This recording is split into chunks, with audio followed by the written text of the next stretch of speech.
Hello everyone, good morning, good morning, good morning. नमस्कार साथियों, स्वागत है एक बार पुनः आप सभी का इस सेशन में। इस सेशन में क्या करने वाले हैं? तो आप लोग थंबनेल देख के कितना समझ गए होंगे कि क्वाड्रेटिक इक्वेशन से आज हम लॉन्ग टाइप क्वेश्चन देखने वाले हैं, राइट?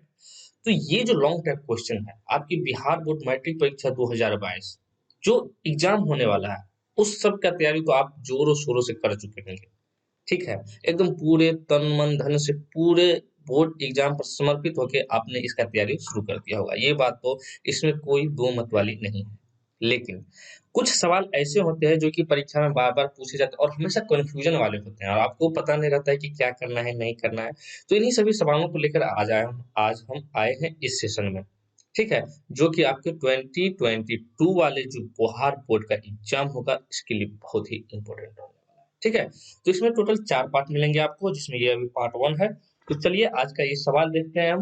लेकिन सवाल देखने से पहले हम आपको बता दें क्या क्या बता दें कि just believe in yourself even if you don't pretend that you do and at some point you will। एक फेमस नोवेलिस्ट है वेनस विलियम्स। इनका कहना है कि अपने आप में विश्वास रखो मेरे दोस्त, मेरे भाई, मेरे मित्र, अपने आप में विश्वास रखो। अगर आप नहीं रखते हैं, कुछ करने से आप बहाना बनाते हैं, कुछ बिंदु तक आप सम पॉइंट मतलब कुछ ऐसा काम होता है जहां तक आप हाँ बहाना बनाते हैं, तो आपसे ये काम नहीं हो पाएगा। अगर आप अपने में बिलीव नहीं रखते हैं तो आपसे ये काम नहीं हो पाएगा। अगर आप बिलीव रखते हैं हाँ किसी भी कार्य को करने के लिए आप ये कहते हैं कि नहीं, यस हमें ये हो जाएगा। देखिए, बहाने दो प्रकार की होती है। सबसे पहले एक बात समझो कि बहाने कितने प्रकार की होती है, दो प्रकार की होती है। एक कि आप अगर किसी काम को करने के इच्छुक हैं तो इसके आप हजार तरीके सोच लेंगे कि नहीं ये होगा, चलो ये काम कर लेते हैं, इनसे क्या होगा, नहीं होगा। अगर नहीं करने हैं तो आपको तुरंत एट ए टाइम बहाना आ जाता है, प्रिटेंड कर लेते हो कि चलो ये काम हमें नहीं करना है क्योंकि ये काम करने से ऐसे होगा वैसे होगा, चलो कल देख लेते हैं। अगर आपको सिर्फ काम करना है ना कोई काम, बस आप एक करो कि कुछ पॉइंट को निर्धारित करो, आज हम यहाँ करने हैं, यहाँ करने हैं, यहाँ आज ये करेंगे, आज ये करेंगे। आपको सारा चीज हो जाएगा और आप कर सकते हो। बस इतना आपको हमेशा विश्वास रखना है। क्या कहा है कि जस्ट बिलीव इन योरसेल्फ। आप अपने ऊपर विश्वास रखो मेरे दोस्त, अपने ऊपर विश्वास रखो। अगर आप नहीं कर सकते हैं तो समझो कोई नहीं कर सकता है, और दूसरा कर सकता है तो सोचो तुम भी कर सकते हो। You can do it. समझ रहे हो मेरी बात? You can do it. और बहाना क्या बना रहे हो दोस्त? बहाना काम करने का नहीं, काम करो इसका बहाना बनाओ। मतलब पॉजिटिव रूप में लो। ठीक है, तो चलिए शुरुआत करते हैं एक नई सुंदर सा एक खूबसूरत सा सवाल को लेकर। तो आज का खूबसूरत सवाल हमारा ये है कि ऐसी दो संख्याओं को ज्ञात करना है जिनका योग 27 हो और गुणनफल 182 हो, 182 हो। और ये हमारा है क्वाड्रेटिक इक्वेशन सा। तो सबसे पहले क्वाड्रेटिक इक्वेशन को अर्थात द्विघात समीकरण, क्या द्विघात समीकरण तो चैप्टर को शुरुआत करने से पहले हम आपको कुछ बेसिक सी चीजें बताते हैं। जो बेसिक चीज आप अगर जान लेते हैं तो आपको ऑब्जेक्टिव में भी आपको बहुत सारी सुविधा मिलेगी। कैसी? देखो हम बताते हैं। सबसे पहले क्वाड्रेटिक इक्वेशन का जो द्विघात समीकरण का व्यापक समीकरण जो होता है, जनरलाइज्ड इक्वेशन इसे बोला जाता है। वह क्या होता है? वह होता है क्या, हम आपको बता रहे हैं लिख के। ठीक है, ये होता है ए एक्स स्क्वायर। एक मिनट, ये पेन इतना अच्छा नहीं है, इस पे ये कलम चलेगा। चलो हाँ, क्या हो जाएगा? A X square plus B X plus C equal to 0। ये है हमारा जनरलाइज्ड इक्वेशन। ठीक है, और अगर हमें परीक्षा में पूछा जाए कि क्वाड्रेटिक इक्वेशन के कितने रूट्स होते हैं, आपसे रूट्स पूछे, क्या समझे, या शून्य पूछे या मूल पूछे, सभी के सभी शब्द क्या होते हैं? बराबर होते हैं। क्या होते हैं? सभी के सभी शब्द बराबर होते हैं। और जब भी क्वाड्रेटिक इक्वेशन का मतलब हुआ कि ये वाला भाई, अगर ये सब नहीं भी रहे ना तो कोई फर्क नहीं पड़ता है, बस इक्वल टू 0 आना चाहिए। अगर ये इसका हाईएस्ट पावर अगर दो है ना तो क्वाड्रेटिक इक्वेशन होगा, द्विघात समीकरण होगा। और इसका जो रूट्स होगा, शून्यक होगा, मूल होगा, कितने होंगे? तो दो होंगे। तो मतलब दो ऐसे शून्यक होंगे, मतलब एक्स का वैल्यू कितना होगा? तो एक्स का वैल्यू 2 होगा। ठीक है, एक्स का वैल्यू टोटल कितने होंगे? तो 2 होंगे। कुछ भी हो सकता है, पॉजिटिव भी हो सकता है, निगेटिव भी हो सकता है, अपरिमेय संख्या भी हो सकता है, परिमेय संख्या भी हो सकता है, जीरो भी हो सकता है, कुछ भी हो सकता है। इतना समझ रहे हो? चलो ठीक है, तो ये थी आपकी कुछ बातें, यहाँ तक हमने बता दी। अब हम चलते हैं सवालों की तरफ। तो सवाल हमारा क्या कह रहा है, देखो ऐसी दो संख्याएं ज्ञात करने के लिए कह रहा है जिनका योग 27 हो और गुणनफल कितना है 182 है। तो सबसे पहले मेरे भाई आप यहाँ पर एक चीज कर लो, क्या एक चीज कर लो कि सबसे पहले हम क्या कर लेंगे कि ऐसी दो संख्याओं का मान लेंगे। तो सबसे पहले लिखेंगे माना कि पहली संख्या बराबर क्या होगा x, पहली संख्या बराबर क्या हो जाएगा x।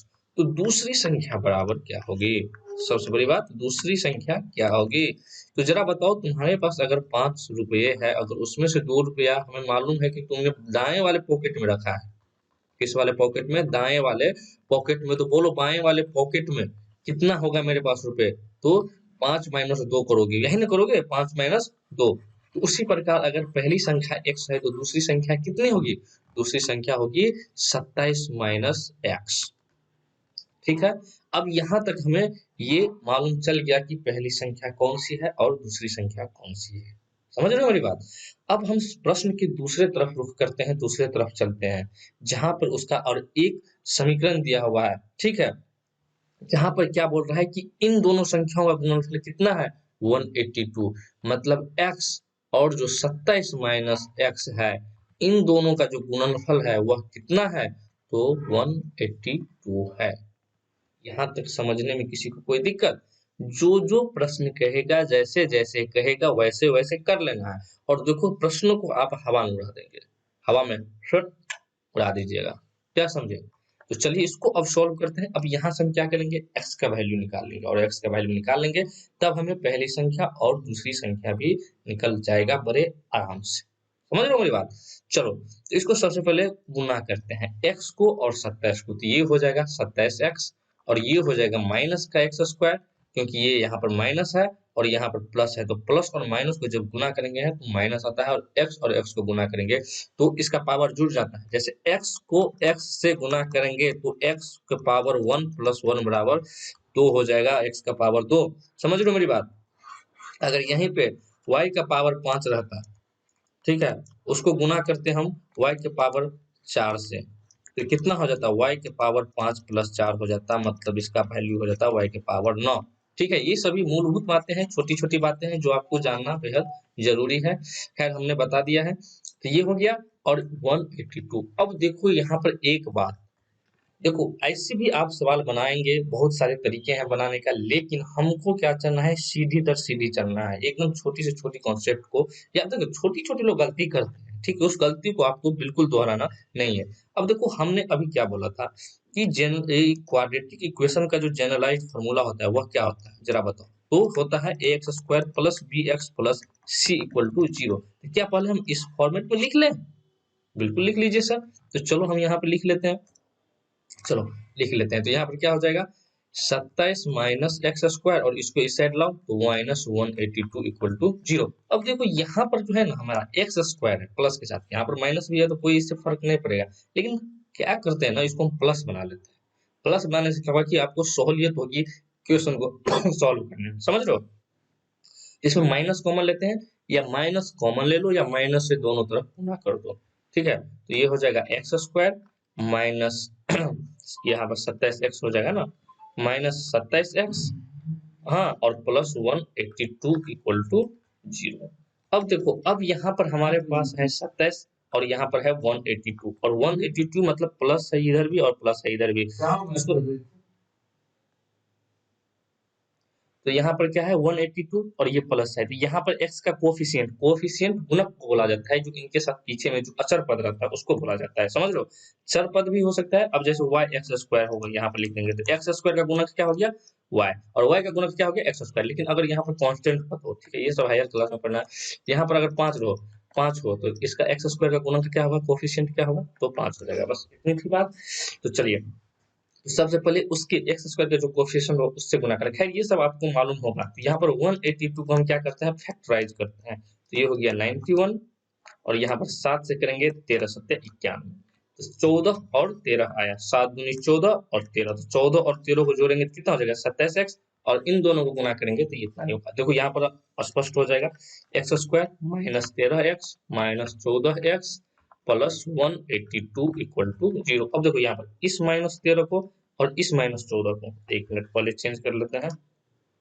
देखो ये वाला -13 और ये वाला -14, ठीक है। इन दोनों को अगर गुना करोगे -13 गुने -14 तो कितना हो जाएगा 182, प्लस का 182 और प्लस का 182 यहाँ पर है। यहाँ तक समझ लिए। यहाँ पर आपको चेक करना है। बहुत से लोग यहीं पे फंसते हैं, हमने आपको बहुत अच्छी तरीके से बता दिया है।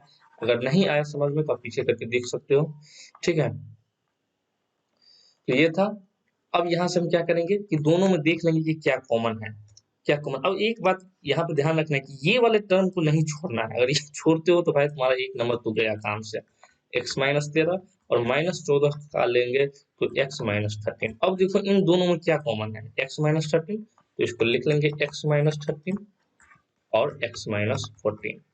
अब यहाँ पर किसी भी संख्याओं का प्रोडक्ट जीरो कब होता है, इसका सिर्फ और सिर्फ दो ही कंडीशन होता है। उन दोनों में से कोई एक हो या दोनों के दोनों जीरो हो। हम लोग सपोज करके चलते हैं कि दोनों है, एक भी आप मान सकते हो, कोई फर्क नहीं पड़ेगा, दोनों के दोनों बात बराबर होता है, ठीक है। अगर x -13 इक्वल टू 0 होता है तो x का वैल्यू हो जाएगा 13, और x -14 इक्वल टू अगर 0 होता है तो x का वैल्यू कितना हो जाएगा 14। ये दोनों आता है। तो इसके देखो, अब यहाँ से देखो, ऐसे तो इसका आंसर सेम ही आएगा, लेकिन यहाँ पर कभी कभी आपको चेंज भी हो जाता है। देखो कैसे होगा, x है, अब x का वैल्यू हमारे पास कितना आया है, x का वैल्यू कितना आया है, तो 13 और 14 आया है। आपको ये भी लिखना है।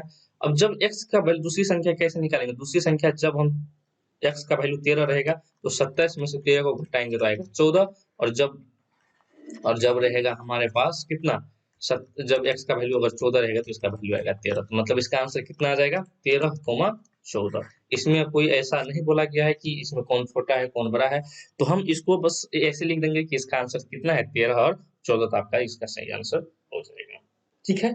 बहुत ही खूबसूरत सी सवाल थी। तो कैसा लगा दोस्तों, आई होप बहुत ही अच्छा लगा हो, बहुत ही अच्छी तरीके से हमने समझाया था इस क्वेश्चन को, ठीक है। तो चलिए चलते हैं, मिलते हैं अगली नई वीडियो में एक नए और उत्साह के साथ। तब तक के लिए बाय बाय, टेक केयर।